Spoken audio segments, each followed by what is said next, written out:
Bonjour, moi je m'appelle Khanifi Selmou, je suis le président du réseau de la société civile d'appui et de soutien à la vaccination en République islamique de Mauritanie. Merci, bonjour, moi je suis Boubacar Sida, je suis le président de la plateforme des organisations de la société civile pour le soutien de la santé et de la vaccination de la République. Bonjour, moi je suis Nathalie Arnaud, je fais partie du comité technique de l'OAFRES et je travaille aussi pour Médecins sans frontières. Bonjour, moi je me nomme Yaya Zan Konare. Je suis le président de la plateforme nationale de soutien au renforcement du système de santé et de la vaccination au Mali, membre de l'OAFRES, membre du comité de pilotage, représentant la zone Afrique de l'Ouest.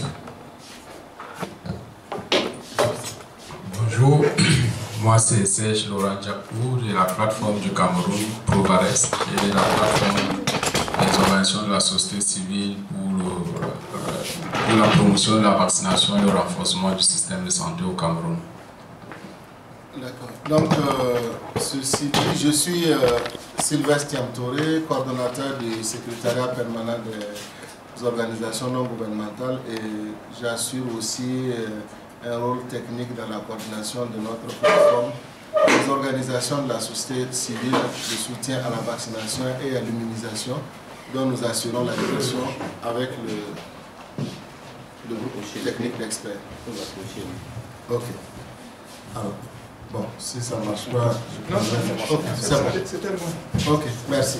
Alors, donc, nous avons le plaisir de partager avec vous notre déclaration liminaire que nous avons appelée donc l'appel en action de l'OAFRES. L'OAFRES, comme cela vous a été dit par le premier présentateur donc, du groupe d'échange, c'est l'organisation d'Afrique francophone pour le renforcement des systèmes de santé et de la vaccination.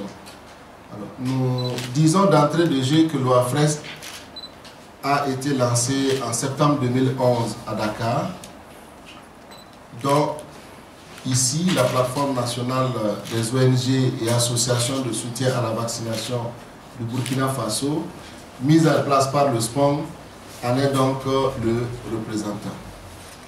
Et cette plateforme vise à familiariser et à favoriser la participation des organisations de la société civile dans la formulation des politiques de santé, leur mise en œuvre et l'évaluation des programmes de santé au niveau national, régional et international.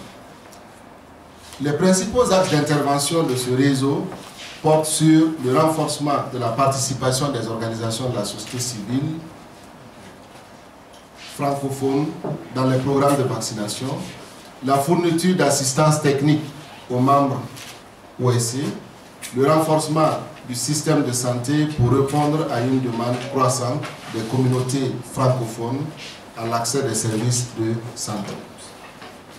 Pour atteindre ces objectifs et réussir sa mission, l'OAFRES a identifié 3 axes d'intervention prioritaires, à savoir la contribution aux politiques, programmes et à la gouvernance de l'Alliance globale pour la vaccination et l'immunisation, qu'on appelle communément Gavi, la mobilisation des ressources domestiques et le budget national, le renforcement des relations avec les comités de coordination interagences CCIA.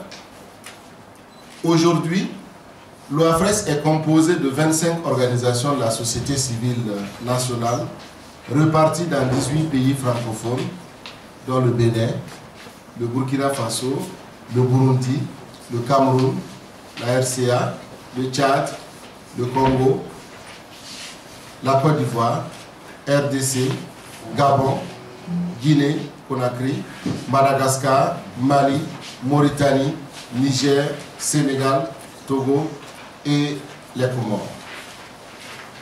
C'est donc dans le cadre de la promotion du dernier axe que je viens de citer sur le renforcement donc, de la participation de la société civile au CCIA, que les participants qui se sont présentés ici tout à l'heure ont planché durant 2 jours au Burkina Faso. Le présent point de presse s'inscrit, lui, dans le cadre de la préparation, de la participation des membres de l'OAFRES à la conférence ministérielle africaine sur la vaccination qui se tiendra du 24 au 25 février à Addis Abeba, en Éthiopie, et qui porte sur la couverture vaccinale universelle comme pierre angulaire de la vaccination et du développement en Afrique. Les dirigeants africains, dont des ministres africains de la santé et des finances, se réuniront à Addis Abeba et feront de cette conférence une plateforme solide qui permettra au gouvernement de démontrer leur engagement à élargir l'accès aux vaccins à travers le continent. L'événement donc rassemblera également des militants, des experts, des responsables politiques, des donateurs et des journalistes. Il aura pour objectif de déterminer les meilleurs moyens de faire progresser la vaccination à travers l'Afrique pour chaque enfant, pour que chaque enfant ait accès au vaccin dont il a besoin. La réunion ministérielle sera également précédée d'une journée société civile qui réunira une centaine de représentants du Nord et du Sud, et ces représentants discuteront de la meilleure façon de contribuer à la mise en place de systèmes de vaccination solides et de suivre les indicateurs du plan d'action global pour les vaccinations. L'accès universel à la vaccination est en effet l'un des principaux facteurs qui permettra, de notre point de vue à l'Afrique, d'atteindre son plein potentiel en améliorant les soins de santé, en stimulant la croissance économique et en donnant aux générations à venir des outils dont elles auront besoin pour progresser. La vaccination en cela est l'une des solutions de santé les plus rentables à l'échelle planétaire, je vous apprendrai là-dessus, et présente de réels avantages en matière de santé et de développement, puisque mieux vous prévenir que guérir. Les vaccins ont en effet permis de réduire de plus de moitié la mortalité infantile en Afrique entre 1990 et 2012, contribuant ainsi à sauver des millions de vies. La vaccination, je dirais enfin, apporte de ce fait des retombées économiques en réduisant le coût des soins de santé et en favorisant la productivité dans nos pays. Dans le cas de Burkina, puisque nous sommes au Burkina, ce serait un crime de lèse-majesté que de ne pas évoquer quelques statistiques. Selon l'annuaire statistique du ministère de la Santé en 2014, c'est le dernier en date, le taux d'enfants complètement vaccinés est de 98,27%, avec un taux d'abandon entre, pour ce qui est donc de DTC, hépatite B, HIB1 et DTC plus hépatite B et HIB3 de l'ordre donc de 5,2% pour ce qui est des taux d'abandon.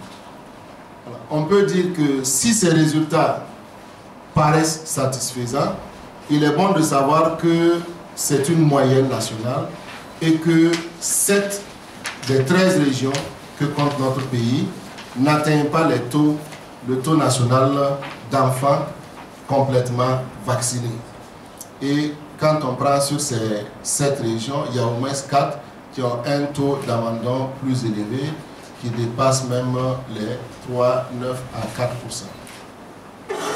Ces résultats, qui sont certes améliorables, sont atteints en grande partie parce que il y a des soutiens extérieurs, notamment donc le soutien de Gavi et d'autres partenaires.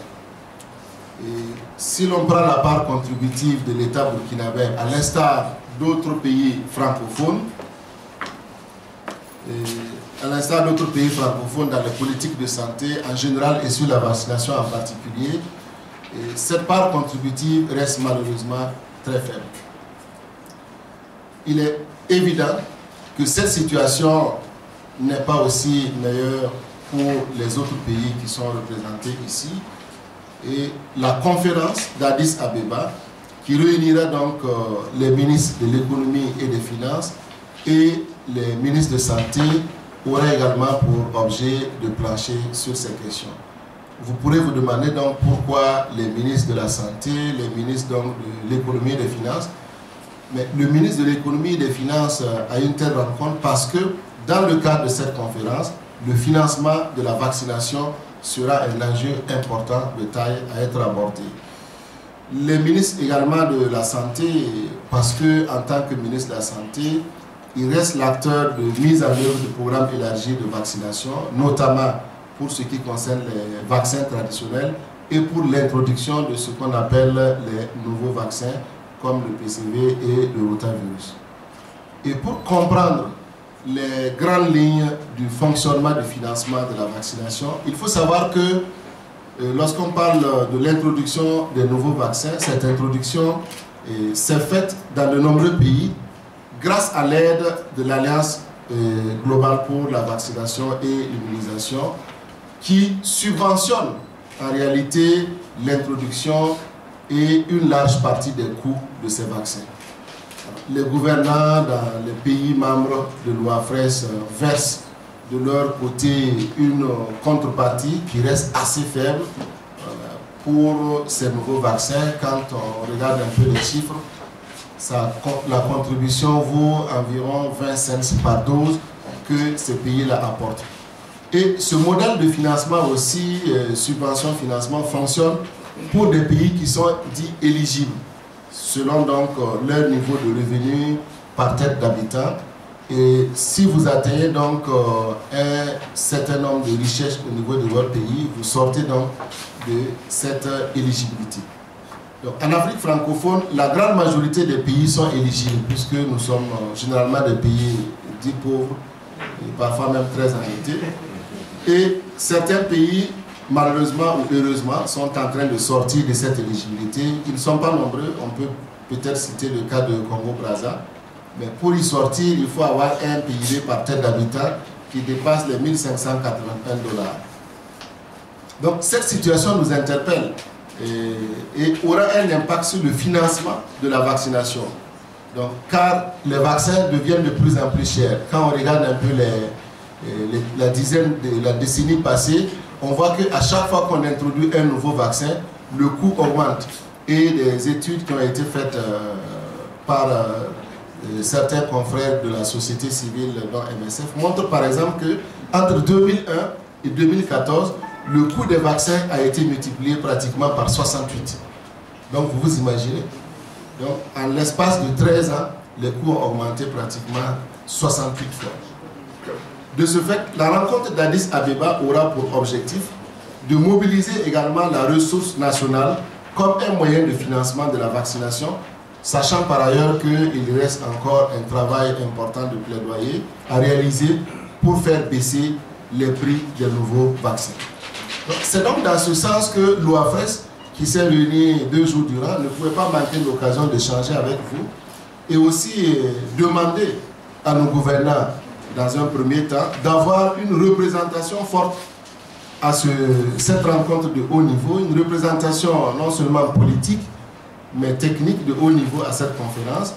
Et déjà, nous avons entrepris des actions dans nos pays respectifs en envoyant déjà des correspondances pour interpeller nos ministères en charge des questions de l'économie et des finances pour que nos pays soient dignement représentés à cette importante rencontre, vu les enjeux que je viens ci-dessus de mentionner. Nous pensons également que leur présence à Addis Abeba va conforter et montrer donc un fort engagement politique pour faire de la vaccination une priorité au niveau donc de la santé publique dans nos pays respectifs. Nous estimons, avant de terminer, qu'il est important que les pays s'engagent à mobiliser les ressources locales. Je pense qu'il ne faut pas attendre d'être très pauvre, endetté ou y rester, où il ne faut pas craindre aussi de devenir un pays émergent. Donc il y a des actions à entreprendre pour mobiliser les ressources locales, pour financer de façon durable la vaccination. Et enfin, nous pensons et nous demandons que la société civile, qui joue déjà un rôle prépondérant dans les stratégies de vaccination, en termes de sensibilisation des communautés, de participation aux campagnes de mobilisation communautaire pour la vaccination, en termes de plaidoyer, que cette société civile-là soit au cœur des préoccupations à Addis pour l'amélioration de la couverture vaccinale. Donc voilà un peu, mesdames et messieurs de la presse, le contenu du message que nous tenions à partager avec vous. Et c'est signé donc la plateforme nationale des ONG et associations pour le soutien à la vaccination et à l'immunisation dont le sport assure l'animation. Je vous remercie.